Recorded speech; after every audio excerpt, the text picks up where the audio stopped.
La réalité virtuelle au secours des fumeurs. Je vous le disais il y a un instant, comment ça marche? Est-ce que c'est efficace? Eh bien, pour nous en parler, Éric Malbos, il est psychiatre et designer. Alors, au sein d'un service pilote de l'hôpital de la Conception, hein, à Marseille, docteur, la réalité virtuelle et le tabac, ça marche avec un casque. Alors, tout de suite, un reportage au sein de votre service, justement, et on en parle après. La réalité virtuelle est un ensemble de technologies qui permet aux utilisateurs d'interagir en temps réel avec des environnements virtuels créés par un ordinateur. Le dispositif d'immersion comporte un casque de réalité virtuelle en 3D, muni du son et un tracker de position.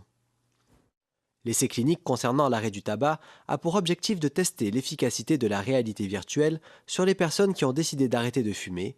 Nous avons 6 environnements dans lesquels nous proposons aux personnes d'être exposées à ces situations qui généralement vont leur donner envie de fumer. Donc comment ça se passe? Nous avons des avatars, donc des personnages fictifs qui vont venir proposer à la personne d'aller faire une pause cigarette, ou qui vont proposer une cigarette, ou qui vont venir lui demander à cette personne si elle a un briquet pour allumer leur propre cigarette. Donc tout ça dans le but de provoquer l'envie chez notre personne, chez notre patient, pour qu'il puisse appliquer des méthodes de TCC, thérapie cognitive et comportementale, qui sont des méthodes en fait qui aident la personne à ne pas craquer, à trouver des stratégies pour ne pas prendre une cigarette lorsque l'envie se manifeste. Et avant d'arriver dans ce circuit, j'ai fait 2 séances d'hypnotisme et 2 séances d'acupuncture.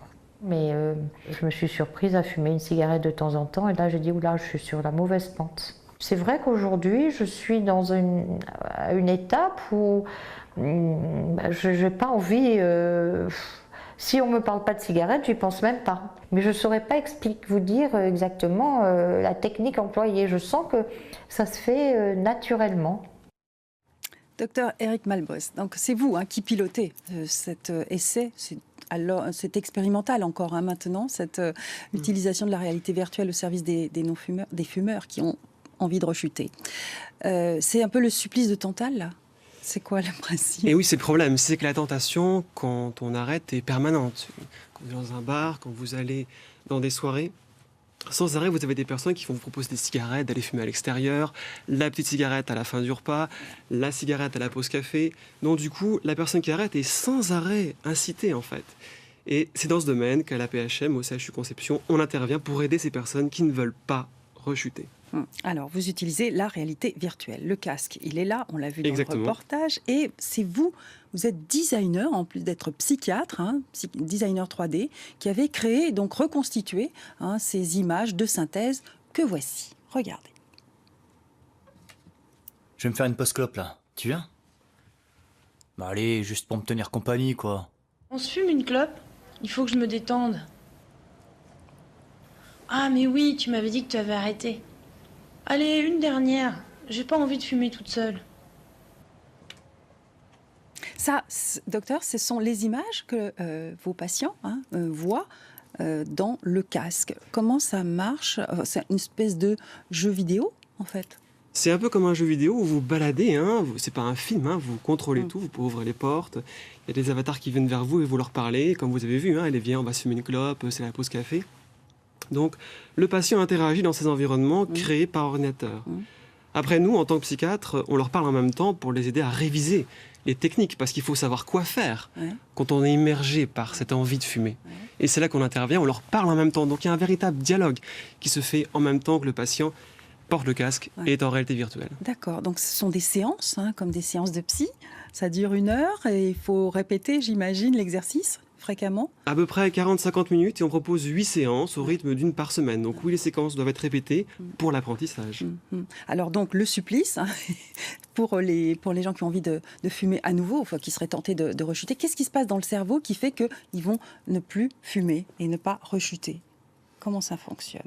Eh bien, c'est parce qu'on leur propose des activités alternatives, on leur propose de modifier leurs pensées pour que le système de récompense, qui normalement est activé par la nicotine, parce que c'est ça le piège, c'est que la nicotine va activer le système de récompense, hein, quand vous mangez un bon gâteau ou vous rencontrez des personnes intéressantes. Sauf que là, c'est stimulé artificiellement par la nicotine. D'accord. En modifiant les pensées, en aidant le patient à comprendre que s'il veut se détendre, il a une dispute au travail, il a une pression au travail, il veut fumer, je veux me détendre. C'est une pensée qui est déformée. c'est pas en se détendant qu'il va fumer, puisque la nicotine est un excitant. Donc c'est un leurre. Mais c'est au contraire en discutant, en faisant un peu de relaxation, en ayant des pensées différentes, en s'évadant par l'imagination. C'est comme ça qu'il pourra retrouver un plaisir, sans consommer et surtout mieux agir. Parce que finalement, dans cette dispute au travail, ce qu'il veut, c'est s'exprimer, pas fumer une cigarette. Donc maîtriser un petit peu nos pulsions, c'est ça le but? C'est l'opposé.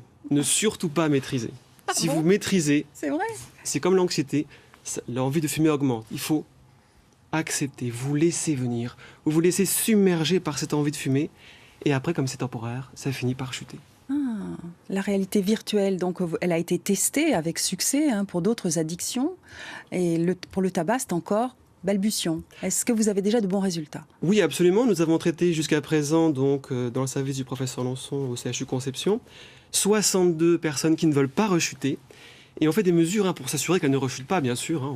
On mesure le monoxyde de carbone.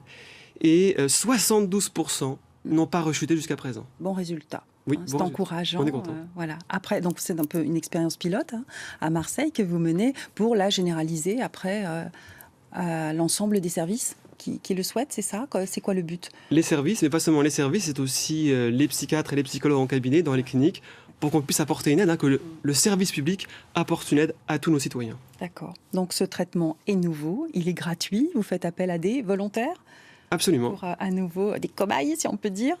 La prise en charge est complète. Et complète. Merci beaucoup, docteur. On a tout dit. Avec c'est ça? plaisir.